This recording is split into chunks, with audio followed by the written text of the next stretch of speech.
Folks, we're officially 1 month away from the NBA trade deadline. Warriors need to make a trade. We already made one. Dennis Schroder, it's not working out. He's played better the past couple games, but clearly we need a big man or a second scorer. I have updates for you on 2 big men the Warriors may get.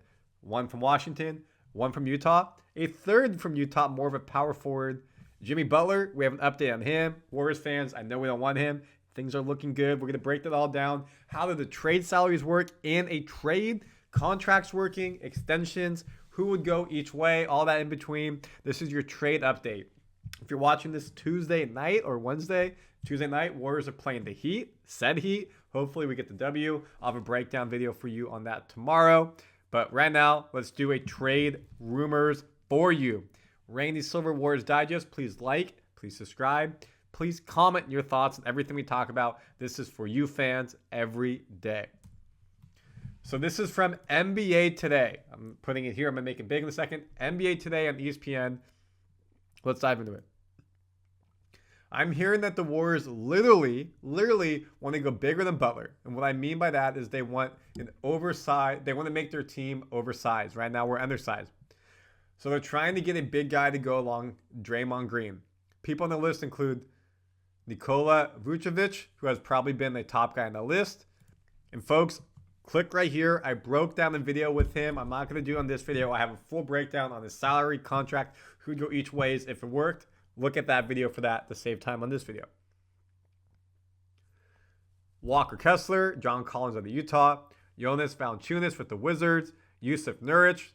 But again, him and Draymond got in the scrap last year. I don't see that happening, them playing together. He's a big man, though. Maybe a bigger wish is Miles Turner, who's in his last year with the Indiana Pacers.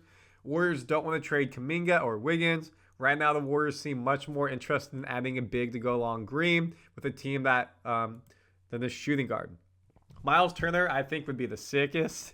He can shoot threes. He can score in the paint, get rebounds and blocks. If we can get him for free next year, why trade assets this year to go get him? Just a thought. So we're going to leave him out. So we're going to break down Kessler, Collins, and Valančiūnas for you. But first, the best news of all, none of Jimmy Butler's preferred destinations, Mavericks, Rockets, or Warriors, are showing interest in trading for him ahead of the deadline.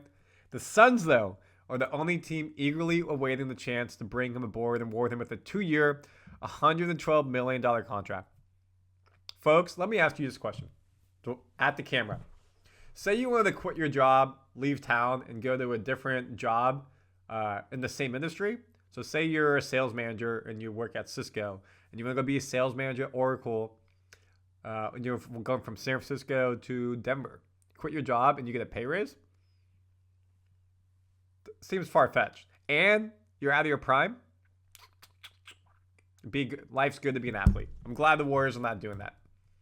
Now, someone we've broken down as well, I'll put the video right here, is Cam Johnson. He could be a good shooter for us. Not a massive needle mover, but can help our offense, especially with Kuminga out. Warriors used to be the favorites. They're now 5th at plus 800. It says the Nets will be looking to wait longer for that to happen. The Nets are also looking for 2 first-round picks for Cam Johnson. Right now, Warriors will not be able to do that. I don't think they should. Kings and Thunder, top targets. Warriors, not there. Let me go to it. So again, if we wanted to give up first-round picks, we could, like a 25 and 27. I think it's going to be a first round and maybe a second round. A first round and maybe a player. You got to make the money work. He's around, I think, $20 million, if I remember correctly. But we have a lot of first-round picks, 25 to 31. That's why I don't want Jimmy Butler. I don't want to give up these picks. It's not worth it. And again, I mentioned already the Lakers and the Warriors have checked in on Nikola Vucevic. LA wants to upgrade at center. Obviously, they just made the trade as well with Dorian Finney-Smith. So can the Warriors beat their SoCal rivals to it? I think we can. Again, in that video breaking down how it would take to get him. But he becomes a 3-point shooter for us. Get in the paint. Defense does fault a bit, which we need. So that takes you to the players right here that we're talking about. So let's dive into it. We're starting with Jonas Valančiūnas. He signed with The Wizards, after being with New Orleans for a couple years, 3 years, $30 million basically. I don't know why he went there. This team was not going to contend. He is 32 years old, so wasn't the best of trades. I mean, what signings for him? Like, he was going to a team. $9 million cap hit. Pretty easy for the Warriors to hit if they want to do that. If you look at $9 million a year, you got GP2. If they wanted to, let me do this one actually. Because who would they want? The Wizards on an expiring contract. And we know we can make a trade with them because of Chris Paul, Jordan Poole, Gary Payton II, or Kevon Looney. Boom. If that's what they want, and they want to get rid of him in this contract, we can go make that work right there for that contract. They get expiring contract. They can go sign someone bigger, go through the draft. We get our big man. When we look at how he's doing this season,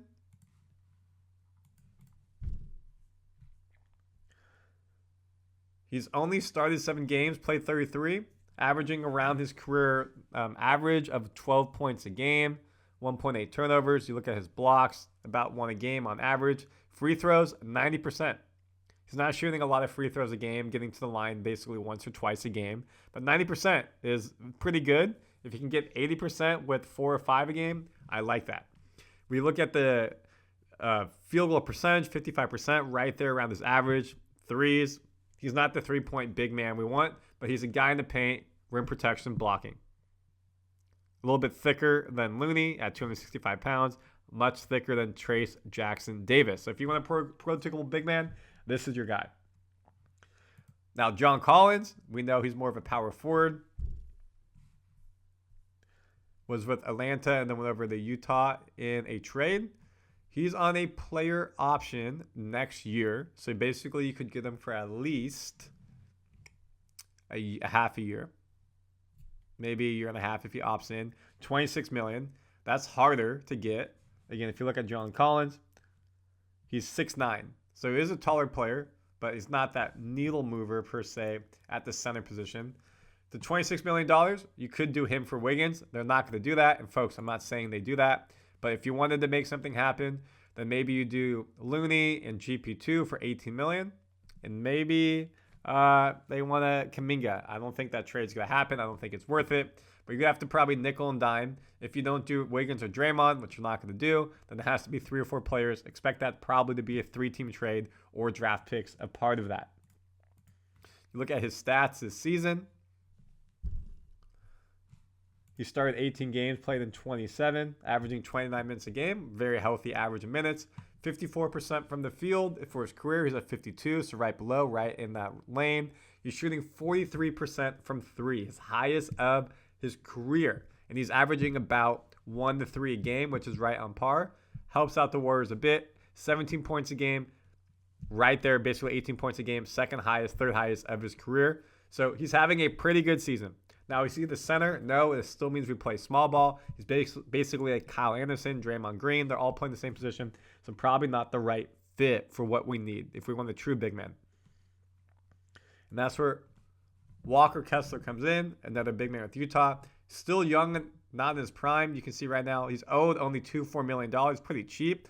If he's looking to get paid and Utah doesn't want to do it, get him out. Also helps him tank to try to get Cooper Flagg. So for $4 million, folks, that's really easy if you want to give expiring contract. I mean, if you don't think Podziemski the guy, but I don't think you do Podziemski for Walker. Maybe it's Trayce Jackson-Davis. It could be maybe Kyle Anderson you get rid of, but doesn't work with the contract. Maybe it's Looney, and then they throw in a second player as well or some draft picks to get rid of him. Or maybe they got plenty of cap space. Helps us get under the cap. We look at his stats. This season, he started 28 of 28 games he's played. Career high in points. Career high in blocks per game. Career high in assists. Career high in rebounds. He's averaging a double-double this season. Free throw percent, not good. Does not help the Warriors whatsoever. Threes, he's not shooting threes. He's at 50%. He's basically shooting 0 threes a game. So he's another traditional big man. Steve Kerr does know him from playing with Team USA, but it doesn't really help with what we want, which is a big man who can spread the floor and help us out. So between Kessler, Collins, and Valančiūnas, Very similar players, going to be in the paint. Maybe Collins stretches the floor more.